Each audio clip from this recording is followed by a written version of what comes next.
नाज़रीन ग्रामी, कैलाश कोहे हिंदू कश में वाक़ एक कबीला है जो सूबा खैबर पख्तूनख्वा के ज़िला चतराल में आबाद है। ये कबीला कैलाश ज़ुबान बोलता है जो दरी ज़ुबानों के ख़ानदान से ताल्लुक़ रखती है। ये ज़ुबान इस खित्ते में निहायत जुदागाना मशहूर है। कैलाश मज़हब में खुदा का तसव्वुर तो ज़रूर है, मगर किसी पैगंबर या किताब का कोई तसव्वुर नहीं मिलता। इनके मज़हब में खुशी ही सब कुछ है। वो कहते हैं कि जैसे किसी की पैदाइश खुशी का मौका है, इसी तरह उसका मरना भी खुशी का मौका है। चुनांचे जब कोई मरता है तो हजारों की तादाद में मर्दो जन जमा होते हैं। मैयत को एक दिन के लिए कम्युनिटी हॉल में रख दिया जाता है और मेहमानों के लिए 70 से 80 बकरे और 8 से 10 बैल ज़िबा किए जाते हैं और शराब का एहतमाम किया जाता है। किसी की फौतगी पर तैयार होने वाला खाना खालिस देसी होता है और आखिरी रसूमात की तकरीबात का जश्न मनाया जाता है। इस हवाले से इनका अकीदा है कि मरने वाले को इस दुनिया से खुशी खुशी रवाना किया जाना चाहिए, लिहाजा इस जश्न में शराब, कबाब, डांस और हवाई फायरिंग होती है और मरने वाले की टोपी में करेंसी नोट, सिगरेट रख दिए जाते हैं। पुराने वक्तों में वो मुर्दे को ताबूत में डालकर कब्रिस्तान में रख आते थे, लेकिन आजकल इसे दफनाने का रवाज है। कैलाश में होने वाली फौतगी खानदान को औसतन 18 लाख में पड़ती है, जबकि ये कम से कम 7 लाख और ज्यादा से ज्यादा 35 लाख तक भी चली जाती है। फौतगी की तरह इनके यहाँ शादी और पैदाइश भी हैरान कुन है। इनके रवाज के मुताबिक लड़के को लड़की भगाकर अपने घर ले जाती है, फिर लड़के के वालिदैन लड़की के वालिदैन और गांव के बड़ों को इसकी खबर करते हैं, जो लड़के के यहाँ आकर लड़की से तस्दीक हासिल करते हैं कि इसके साथ कोई जबरदस्ती तो नहीं की गई, और यूं ये रिश्ता तय हो जाता है। इसके बाद दावत का एहतमाम होता है, जिसमें लड़की वाले बतौर खास शिरकत करते हैं। शादी के चौथे दिन लड़की का मामू आता है, जिसे लड़के वाले एक बैल और एक बंदूक तोहफा देते हैं। इसी तरह दोनों खानदानों के माबैन तहाइफ के तबादलों का यह सिलसिला काफी दिन तक चलता रहता है। प्यारे दोस्तों, हैरान कुन बात यह है कि प्यार होने पर शादीशुदा खातून को भी भगाया जा सकता है, और अगर वो खातून अपनी रजामंदी से भागी हो तो उसके साबका शौहर को कोई एतराज नहीं होता। इनके यहाँ पहला बच्चा पैदा होने पर जबरदस्त किस्म की दावत की जाती है, जिसमें बकरे और बैल ज़िबा होते हैं। ये दावत लड़की वालों के यहाँ होती है, मगर इखराजात लड़के वालों को अदा करने होते हैं। इसके अलावा लड़के वालों को लड़की के हर रिश्तेदार को 2000 रुपए फी कस भी देने होते हैं। अगर पहले बच्चे के बाद अगला बच्चा भी इसी जिन्स का हुआ तो ये सब कुछ उस मौके पर भी होगा। यहाँ तक कि अगर मुसलसल सिर्फ लड़के या लड़कियां होती रहें तो ये रस्म बरकरार रहेगी। इससे जान तभी छूट सकती है जब मुखालिफ जिन्स का बच्चा पैदा हो। नाज़रीन ग्रामी, कैलाश की एक सबसे अजीब रिवायत के मुताबिक जब यहाँ की खवातीन अपने मखसूस आयाम या हैज की हालत में होती हैं तो उनको घर से निकालकर एक मखसूस मकाम पर मुंतकिल कर दिया जाता है, जिसे बशालीनी कहते हैं। बशालीनी को परगाता यानी नापाक जगह भी पुकारा जाता है, और इस जगह को इतना नापाक समझा जाता है कि लोग इसकी दीवारों को भी नहीं छूते। बच्चे की पैदाइश के साथ ही औरत घर जाने से पहले अपने पहले 10 दिन बशालीनी में गुजारती है, लेकिन मुकम्मल पाकी हासिल करने तक वो घर का वॉशरूम इस्तेमाल नहीं कर सकती। इसी तरह जब लड़की बालिग हो जाती है तो फिर इसे घर में बाल धोने की भी इजाजत नहीं होती। औरतें घर में नहा तो सकती हैं, लेकिन सर नहीं धो सकती। बशालीनी के साथ नीचे एक नदी भी बहती है। वहां मौजूद एक जगह को गा कहते हैं, जहां औरतें अपने कपड़े और बालों को पानी से साफ करती हैं।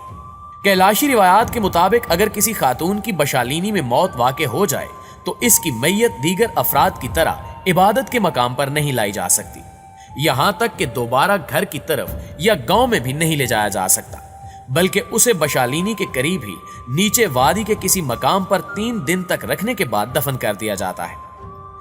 मकामी आबादी में से अगर कोई बशालीनी की हदूद की खिलाफ वर्जी करे या इसकी दीवार छू ले या कोई बच्चा अपनी मां से गांव की तरफ चला जाए तो फिर इस मकाम पर बकरे की कुर्बानी दी जाती है, जिसके बाद ही इस जगह को फिर से पाक तस्वुर किया जाता है। प्यारे दोस्तों, यहाँ के रिवाज के मुताबिक अगर कैलाश लड़के या लड़की को किसी मुसलमान से प्यार हो जाए तो शादी की वाहिद सूरत यही है कि कैलाश को इस्लाम कबूल करना होगा, खा वो लड़का हो या लड़की।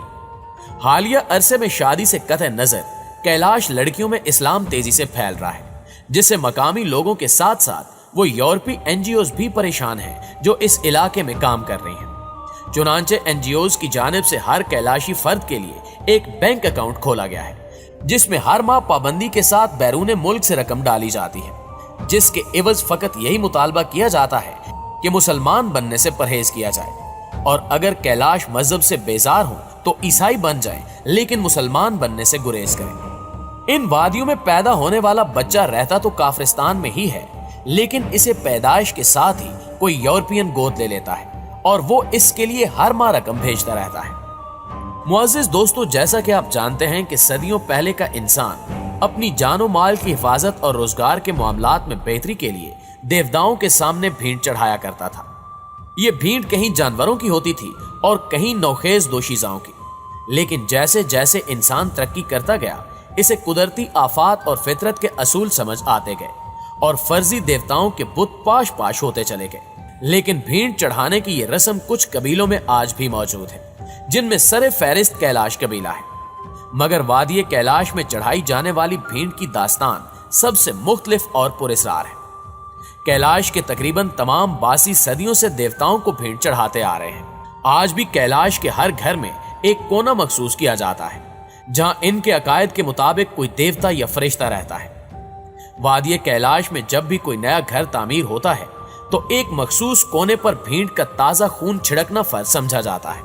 हैरत उस वक्त इदराक के दरीचों पर दस्तक देती है जब ये इल्म होता है कि कैलाश के हर घर में हर महीने ये भींट चढ़ाई जाती है। भींट चढ़ाने वाला आदमी पहले तो काले बकरे की गर्दन काटता है, फिर उसकी गर्दन पूरी ताकत से तोड़ मरोड़ देता है। जब बकरे की गर्दन से ताजा खून निकलता है तो भींट चढ़ाने वाला ये ताजा खून अपने हाथों के प्यालों में भरकर दीवार के उस कोने पर छिड़क देता है जहां उनके मुताबिक देवता मौजूद होता है। कैलाश के बासियों का अकीदा है कि जब हम दीवार के कोने को बकरे की भींट देते हैं तो इस तरह ये देवता हमारे खानदान की हिफाजत करता है और कुदरती आफात से इन्हें महफूज रखता है। इसके अलावा इनकी रोजी में भी इजाफा होता है और माल मवेशी भी बीमारियों और चोरियों से महफूज रहते हैं। भींट चढ़ाए गए बकरे का गोश्त सिर्फ मर्द ही खा सकते हैं और औरतों को यह गोश्त खाने की इजाजत नहीं होती। अगर कोई औरत गलती से ये गोश्त खा ले तो वो जिंदगी भर के लिए नापाक और मनहूस तस्वुर की जाती है। इस गलती का सिर्फ एक ही अजाला होता है और वो ये है कि वो औरत भी एक बकरे की भींट दे और उसका गोश्त मर्दों को खिलाए। इस तरह उस औरत की नापाकी भी खत्म हो जाती है और वो नहूसत से भी पाक हो जाती है। दोस्तों, अगस्त के महीने में कालाशी कौम अपना सालाना त्यौहार मनाती है। इस त्यौहार मनाने का मकसद ये होता है कि कैलाश कबीले के लोग अपना फल यानी अंगूर और अखरोट उतार कर इसे मौसम सरमा के लिए स्टॉक करते हैं। इससे पहले इनको मेवा उतारने की इजाजत नहीं होती। अगर किसी ने चोरी छुपे ये मेवा उतारा तो उसे जुर्माना किया जाता है। इस त्यौहार के दौरान कैलाश कबीले के लोग इन लड़कियों के सरों पर फूल से ढकी हुई टोपी रखते हैं जो सने बलूग को पहुंच जाते हैं या बलूगत के करीब होते हैं, और ये इस बात की निशानी होती है कि ये लड़कियां अब जवान हो चुकी हैं या होने वाली हैं। त्यौहार के आखिरी दिन शाम के करीब कैलाश कबीले की खवातीन हाथों में फूल पकड़कर एक मखसूस जगह से आती हैं, जिसकी क़यादत एक ऐसी कैलाश करती है जिसने चोगे से मुंह को छुपाया हुआ होता है, और इसकी सरबराही में ये खवातीन मखसूस रास्ते से गुजरकर हाथों में फूल हिलाती हैं और गीत गाते हुए उस जगह बढ़ती हैं जहां कैलाश खवातीनों हजरात रक्स करते हैं, जिसे चरसू कहा जाता है। और फिर ये खवातीन जब वहां पहुंच जाती हैं तो अपने हाथों में पकड़े हुए फूल उन औरतों पर निछावर करती हैं जो चरसू में रक्स करती हैं। इस त्यौहार में बुजुर्ग खवातीन भी फूलों से सजी हुई टोपी सर पर रखती हैं और बूढ़े जवान यकसां तौर पर इसमें हिस्सा लेते हैं। जी तो प्यारे दोस्तों, ये थी हमारी आज की वीडियो, और हमेशा की तरह हमें आज भी उम्मीद है कि आज की ये वीडियो आपको बेहद पसंद आई होगी। वीडियो अच्छी लगे तो इसे लाइक करते हुए अपने दीगर दोस्तों के साथ शेयर जरूर कीजिएगा। इंशाल्लाह आपसे मुलाकात होती है अगली वीडियो में। तब तक अपना ख्याल रखिए। अल्लाह निगहबान।